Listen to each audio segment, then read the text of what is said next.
Ryan, what are your plans with defensive coordinator? I know you're probably not going to make any grand proclamations right now, but what are your general plans with defensive coordinator? Yeah, I mean, as we head into this bowl time right now, in recruiting is like crazy. So we're focused on that. We're focused on these guys. We're focused on the bowl game right now, and that's really where our focus is right now.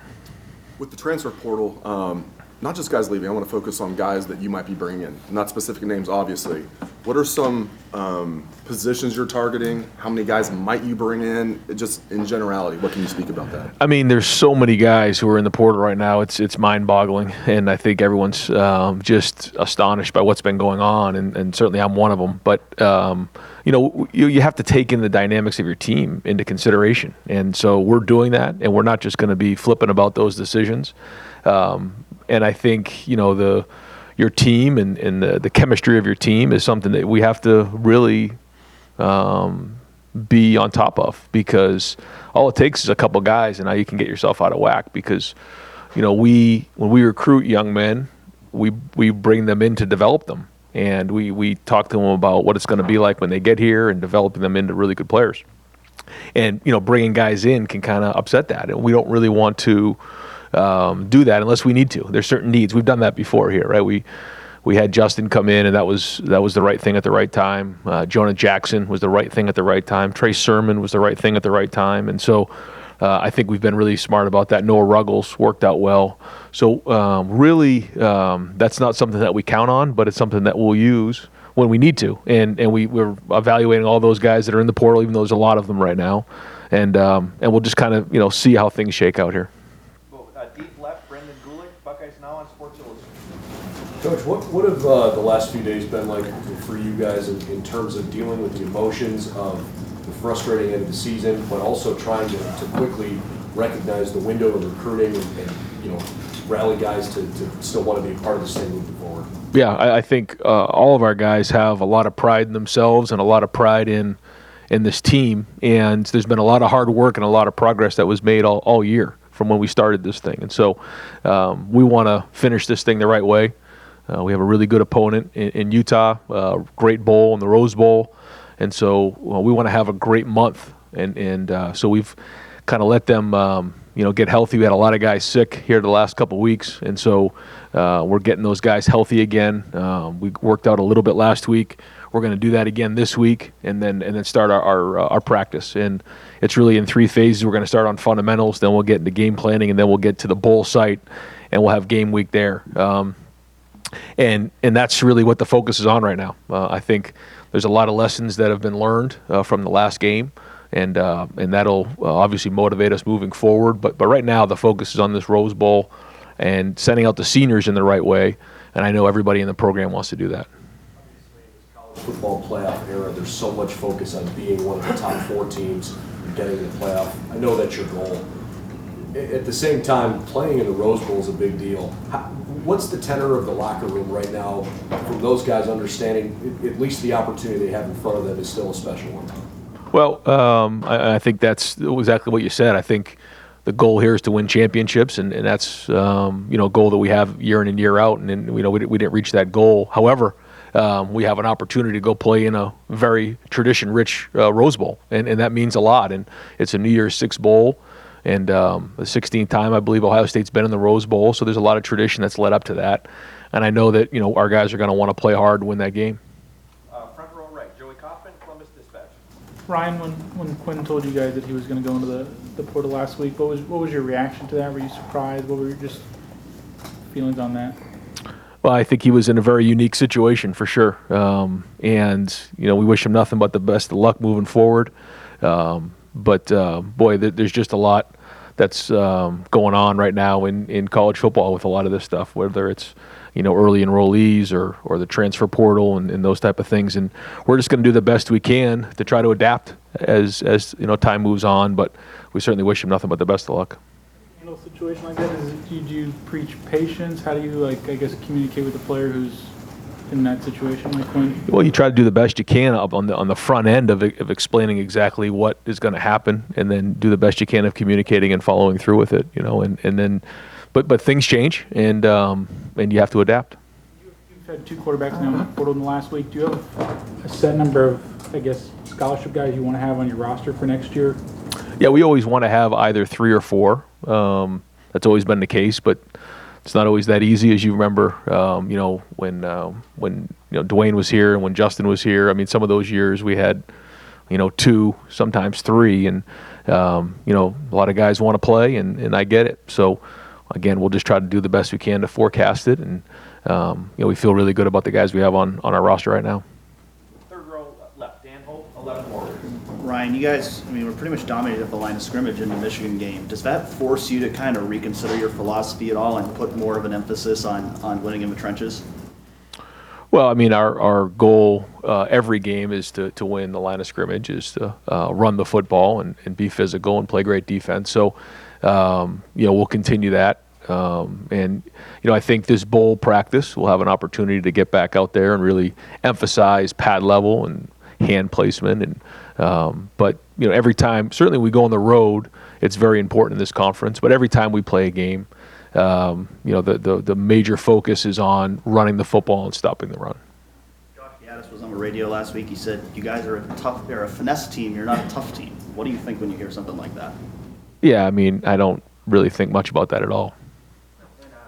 You mentioned you had a lot of players sick. Did that affect your game plan at all going into that Michigan game? No, I mean, it was real. But, it doesn't really matter. You got to overcome it. And it didn't affect the game plan at all, but it's just something you have to overcome. Front row right, Austin Ward, Letterman row. I know you guys just found out, officially 40 minutes ago where you're going, and everyone wants to look ahead and say, well, how motivated will Ohio State be for this game? Will they have a bunch of opt-outs?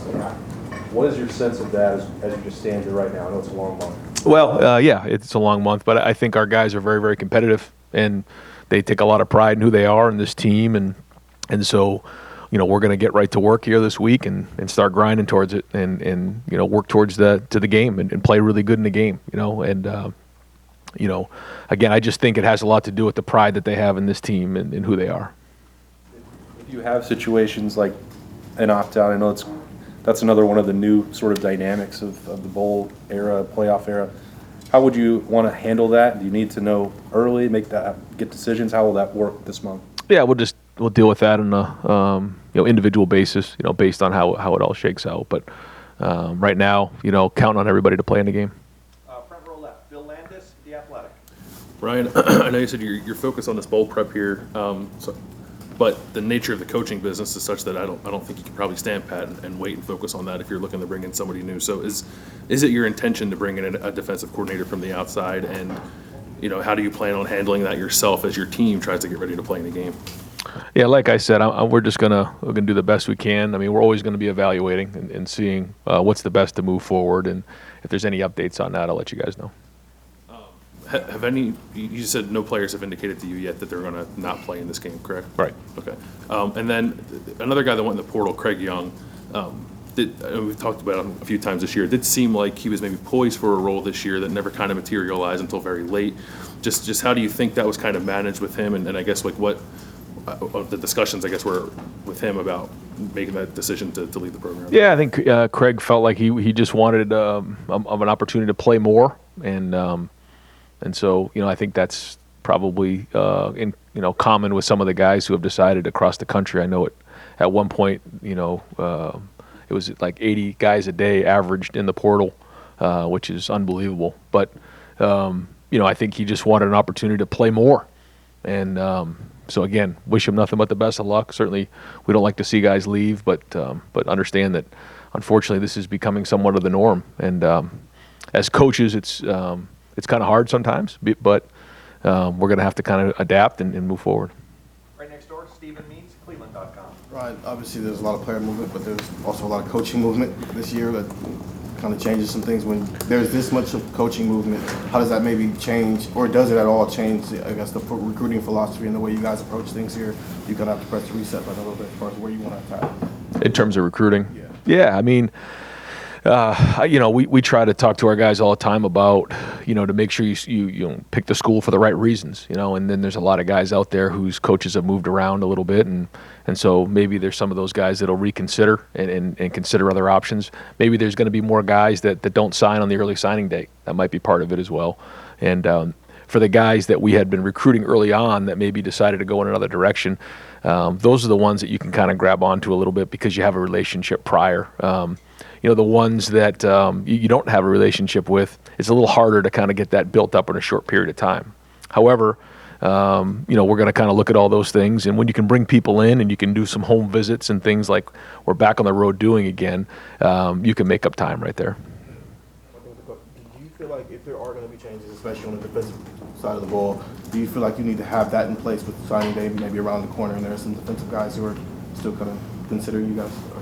Well, I think, again, the guys that we're recruiting right now, they feel really strong about Ohio State. I think they feel like this is where they want to be, and for a lot of reasons. And so I feel really good about our class right now. We're still going to look at a few more guys and see if there's some guys we can add to it, and then kind of go from there. And then in January, I think that's more of the 2023 class, and that's where the focus goes there, is that we make that transition. Right side aisle, Adam King, WBNS 10 TV. Coach, this is your first selection Sunday as a head coach, not seeing the name pop up on the screen. How much, you talk about the players, and how much does that kind of motivate you as a coach right now for next year? Well, I don't need any more motivation, but certainly disappointing not to see, ourselves in the top 4 like that. That's our goal as we head into every year. And it's been a tough week for us. But, you can only feel sorry for yourself for so long. You got to move on. You got to get back to work, and that's what we're going to do. Compared to maybe other losses so far since you've been the head coach, how different was Saturday's loss? How much has it lingered? How has it kind of been around the league? Yeah, it's tough. The rivalry game is the rivalry game for a reason, and it means a lot to a lot of people. So when you don't win, there's a tremendous amount of pain, and nobody knows that more than the players and the coaches here. And hard to swallow. You can't just move on after one day. It just doesn't work that way. Like I said in the post game press conference, it's going to leave a mark, and we knew that, and it's gonna hurt for a while. Right next door, Clay Hall, WSYX. Ryan, did Ewer's decision blindside you? Did he just come to the realization he wasn't going to hop over CJ, or how did he express that, if you can share? Yeah, I'd rather not get into too many of the details, but yeah, kind of caught me a little bit for sure. Yeah, a little bit off guard. And front row middle, Nathan Baird, Cleveland.com. Kind of following up on that idea, like when you started this process, you were upfront about, everyone was going in eyes wide open about how departures would happen. Has the ground shifted at all? Just because when you started that, you didn't have NIL, you didn't have immediate eligibility for the Sure. first-time transfers. Does that shake it up a little bit, and will it shake up how you have to approach this going forward?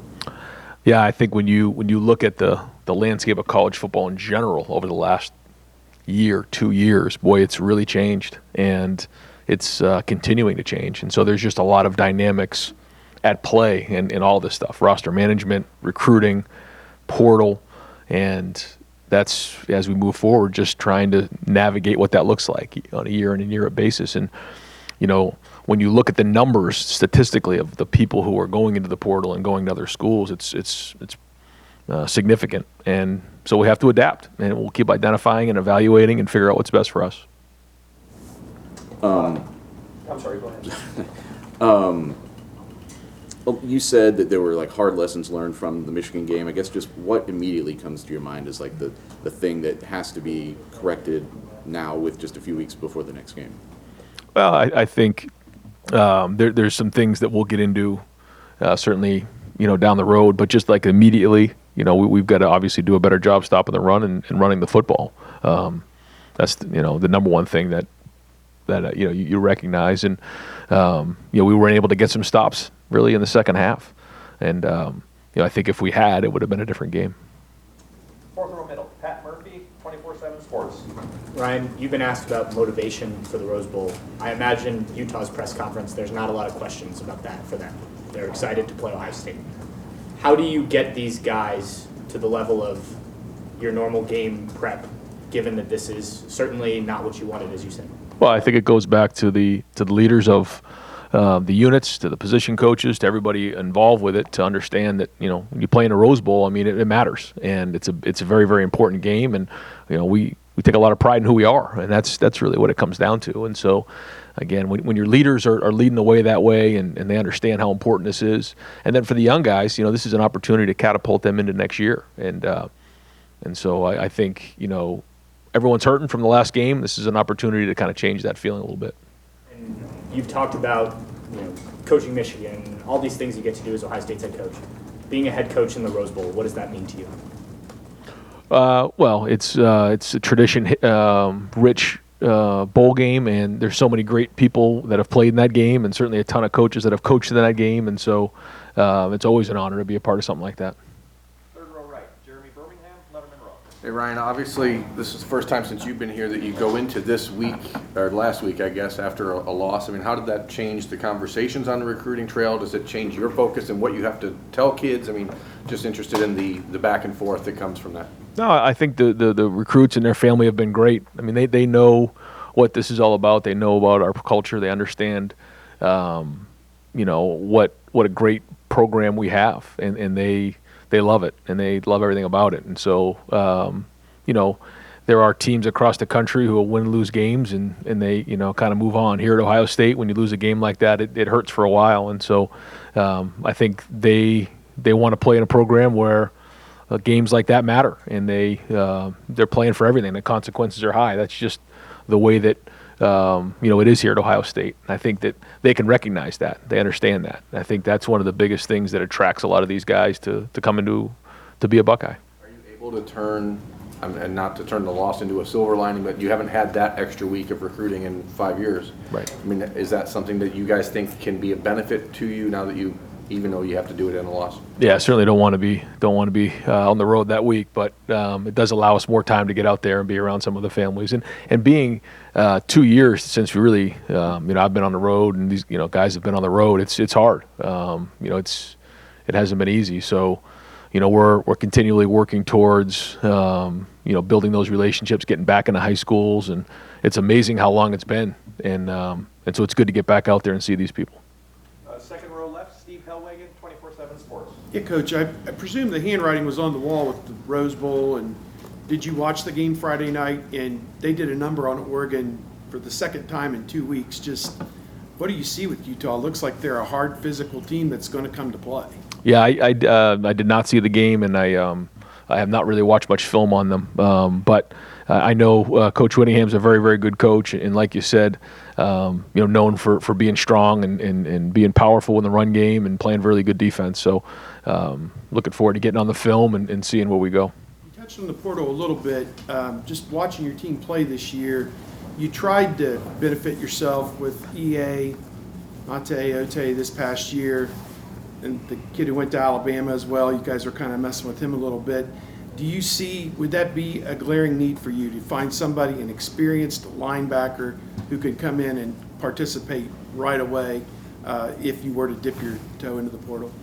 Well, I think we're looking at all those positions to figure out what would make sense. Is it to add a guy through recruiting in the high school process, or is it the portal? And we'll look at all those positions. We were a little thin at linebacker at times this year, and be maybe a little bit thin moving forward. So we got to make sure we bolster up that room. But that's the thing at all positions you try to figure out. Is it, again, do you bring in a young high school guy that you want to develop, or do you bring in a portal guy who's maybe a little bit older?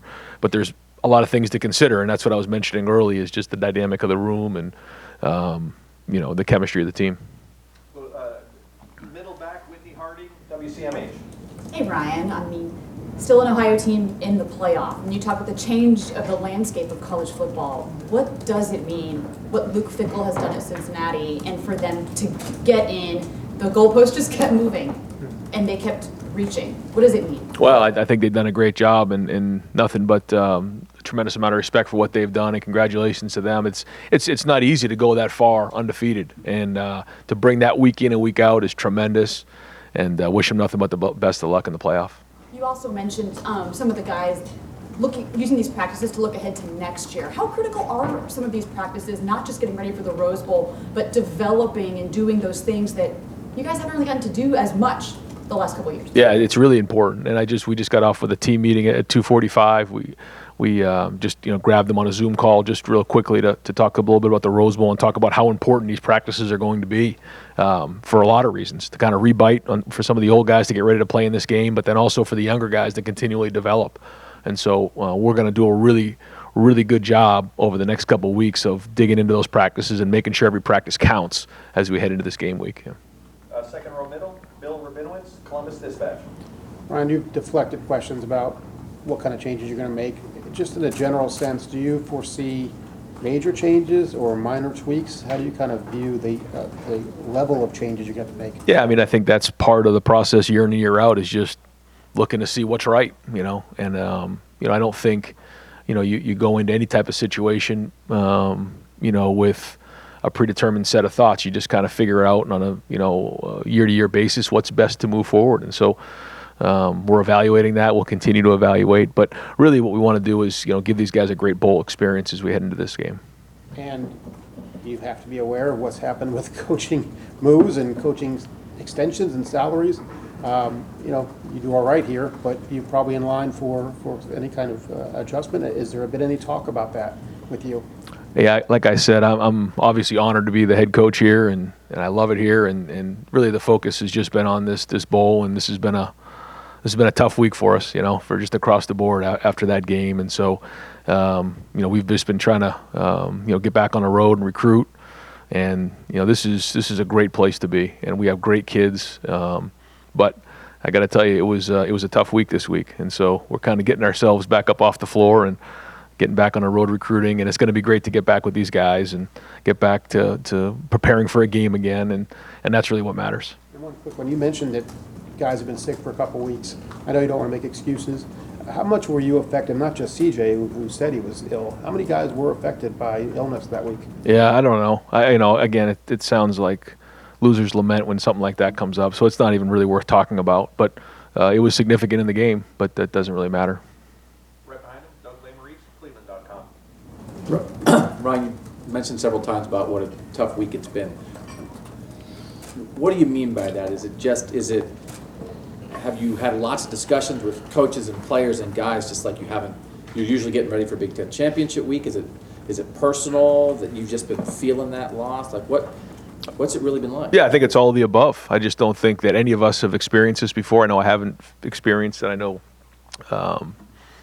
this school hasn't experienced, Buckeye Nation hasn't experienced this in a long time, and so it's hard. It's a hard pill to swallow, and so we're going to have to obviously take accountability for everything that happened and move forward. But it doesn't mean it's easy. When you have gone back and rewatched the Michigan game, Michigan's good. They showed that again last night. Do you see, hey, they got us on some stuff, they're good? Or do you see things where it's like, man, we got some issues we got to address? Like, what was the balance of, as you watched what happened, trying to figure out why it happened? Well, I think it's a little bit of both. I think they have very, very good players, and they did a good job in the game. But I also think there were some things in that game that we could have done a lot better. I think it's a combination of the two things. And I think there was a time there in the third quarter there where if we had done some different things, we had a chance to really win the game, and just got away from us. And so, again, now we got to own it. Did you watch the Big Ten Championship game? No. We'll go far left. Mark Snyder, Press Pros. Ryan, do you know Kyle Whittingham at all, or anything about his system? He's been there for a long, long time. Yeah, he took over for Coach Meyer and has been there ever since. And what a tremendous feat that is in and of itself in today's day and age, to be somewhere that long. And but he's won a lot of games there. And I've met him several times. A real gentleman, real professional, and a very good coach. And somebody made a comment, one of the TV people, about Utah as one team that really would have a say in a playoff expansion. If you could talk to the committee, what would your feelings be about expansion, or keeping it the way it is, or going full-blown 12? There's so many things and ripple effects and different things that come up with this that it's hard for me just to make a comment. I think it's easy for people just to say things, but there's a lot of ripple effects that happen if you decide to do this. What I've always felt like is if you win your conference, certainly if you win the Big Ten Conference, then you deserve to be in the playoff. We didn't do that this year, and so we don't deserve to be in the playoff. But I do think that that's the way it should be What that means, how that is, I'll leave that up to the experts. It sounds exciting to me, but I know that there's a lot more to it than just saying, let's just go to a playoff. Go here to the far right, got time for just a few more. Don Sperry, WBNS 10 TV. Ryan, you had said this was not the goal, but you think you'll have your guys at the Rose Bowl. Just what's those conversations been like, and would it surprise you if some guys opted out? You know, I don't know. I know that they have, again, a lot of pride in themselves, a lot of pride in this team, and we put a lot of work in. We've made a lot of progress this year, and so, to finish it out that way, I know is not how they're going to want to do that. But, we'll have conversations with those guys and try to figure it out on an individual basis. You haven't talked much through the season about CJ, but the Heisman's coming up. Just what's your statement on him, I guess, for the Lumen? Yeah, I mean, I think his play speaks for itself, and what he did this year, I think he really grew, and the way he played kind of midway through the year and towards the end was very, very good. You know, we didn't win the last game, obviously, but, there were some games that he was only in there for the first half of some of those, so maybe his numbers would have been even higher if he had played in all those games. But I thought he really played well, and I think he deserves to be in New York. Last thing, as a guy on the front lines dealing with the portal, the Quinn Ewers situation was different from anything we'd ever seen. He gave up his last year to come here. And I don't know, you could say it was a loophole or whatever. Do you think going forward with the NIL and stuff that there need to be changes and these kind of things need to be addressed? I just think that there's been so many changes so fast that we need to take a deep breath and figure out what the consequences are for all of these decisions before we make more changes. There's just been so many things that have happened in college football here, and I think we're still trying to sort through what that all means. And it's going to probably be a little while before we sort through it all. We're going to see some different things come our way, and we're going to have to try to do the best we can to adapt to it. So it's hard for me to say because I don't even think we know all the consequences of everything that's happened. And we're just going to have to do the best we can to communicate it, identify what those things are, and try to make it great for Ohio State. And final questions, third row right, Tim May, Letterman row. Oh, thanks, Jared. I was going to ask you, Ryan, do you feel sometimes like you're sitting in the middle of a tornado and it's going around you and stuff? I mean, and especially with the tens of millions of dollars in coaches' contracts now, assistant coaches moving, the NIL and everything else. I mean, are you worried about the long-term future of college football, at least the way people enjoy it, or at least what they're used to? I mean, that's a great question. Well, there's definitely a tornado going on, and I think we all see that right now, just in general. And where it goes here, I don't know.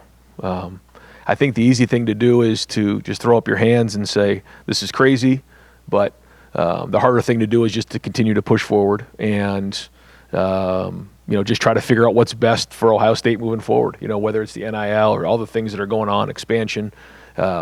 You just try to do everything you can to try to figure out what's the next best thing to do, and you just do that. But there's a lot of multitasking going on right now and a lot of thinking on your toes, and that's okay. And it's sometimes hard to project what's going to be next. What's the next thing that's coming, but you do the best you can with it. One other thing, I think the talking point between now and Rose Bowl is going to be the blueprint is out there about how to beat this Ohio State team, this modern Ohio State team, is run the ball down their throat and stop the run. A lot of what you talked about after the Michigan game, a little bit after the Oregon game and stuff. Do you use that to obviously use as motivation, but how do you challenge your team about what is on video out there right now and how to change it? Well, I think the first thing is, we can do it. We're capable of doing it. We played against some really good rushing teams. You saw what happened in the Michigan State game. Walker was one of the Heisman Trophy candidates leading into that game, and they really played well in that game. So it's not like we're not capable of doing it. We are. And we've played many games where we've run the ball really well, and we've played in games where we've stopped the run really well. And so identifying why that happened in that game is what's critically important. And that'll be played around here for the next month pretty often and trying to figure out why that happened in that game. Great. Coach, thank you very Okay. much. Thanks, guys. Thank you, Ryan. Folks, I got to